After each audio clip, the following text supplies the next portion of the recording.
over black supremacy. And I want to do this particular video to address the black people that say you're not a real black leader if you haven't got arrested. And I want to say that that's the opposite of truth. That's the opposite of the truth. That I have to be an agent because I wasn't arrested, or I haven't been locked up by the police or murdered by them. I couldn't possibly be a real leader. I just want to show the fallibility of that logic, how ridiculous that is. The opposite is true. What the hell are you going to become a real black leader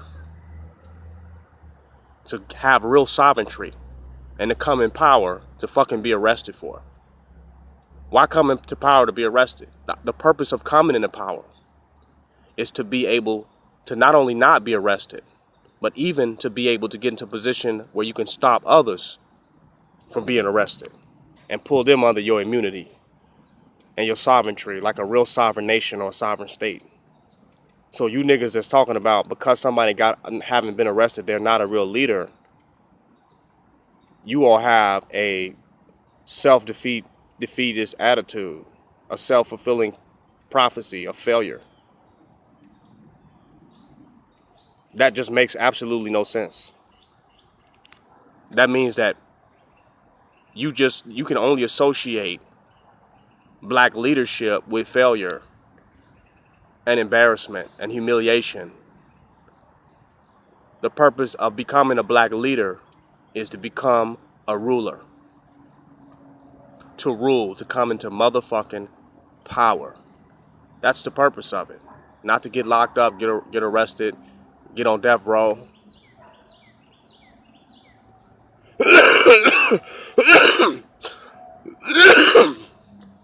Become a political prisoner.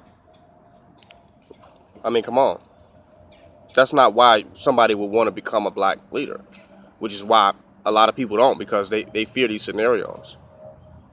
Now, we are at war, so some of these destinations are inescapable. So the possibilities or probabilities that these things may occur cannot be rooted out. But for them to be considered, the requirement or the basis of how real leadership can be defined is a problem that we have within our ideology and within our mental framework that has to be removed. That we're proud of our so-called black leaders going to jail. We're proud about that. And we wonder why we're in the condition that we are in as a people. Because we're proud about failure. That one of our black leaders go to jail, it says more about us than it does even about the leader. Because we'll never have our own until we can defend our own. The white man has his own because he doesn't sit back and watch and wait to see what's going to happen. He defends his own. Even black leadership under white supremacy is defended. The white man don't want to see his leaders locked up and arrested in order to validate who they are. He want to see them ruling this motherfucker. In black people, our leadership is validated by if they got locked up by the white man. Go to Africa and ask the African leaders and African heads of state, have they been locked up by the white man? And that should justify whether they are a real leader or not of their agent. Ask Mugabe. Mugabe ain't went to jail and been under prison and white supremacy. Is he a real leader? So this is some silly ass, destructive ass ideas. And that's why we don't really have the type of leadership manifest in America that we really need. Because we don't back our leaders. We don't defend our leaders to the death. If you go at the white man's leaders, the people that he put up there, there's going to be drone strikes. There's going to be murder and killing and pilgrimage. Right? There's going to be massacre and mayhem. If you take a white leader, there's going to be murder and bloodshed. You take a black leader, they said, I knew it, I told you so. That's what was supposed to happen. I told that nigga he should have been no leader. He should have set his ass down somewhere. We have become cowards as a race. And our new identity has become accepting defeat as a definition of who we are. That has to change. We should be proud when our leadership is not arrested or detained or kidnapped or held hostage or political prisoners or on death row. We should be proud about that.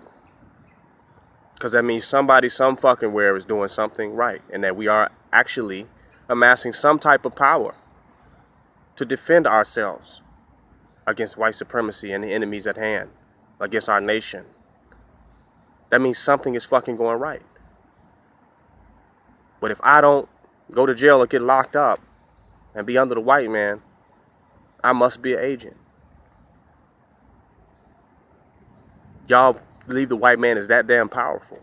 Y'all believe the white man is so fucking powerful that he can arrest and lock up anybody without consequences. And if you somehow can escape that or prove other than that, you somehow must be an agent or you are not a real black leader.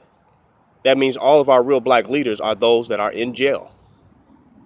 And we glorify the imprisonment of our people. We glorify our people being locked up and incarcerated. And we wonder why they continue to be locked up. And we want prison reform. Reform your fucking mind. Reform your fucking consciousness about your people. And then we'll experience more freedom. This is King Noble Black Supremacy. Join my website, www.kingnobleBlackRulership.com.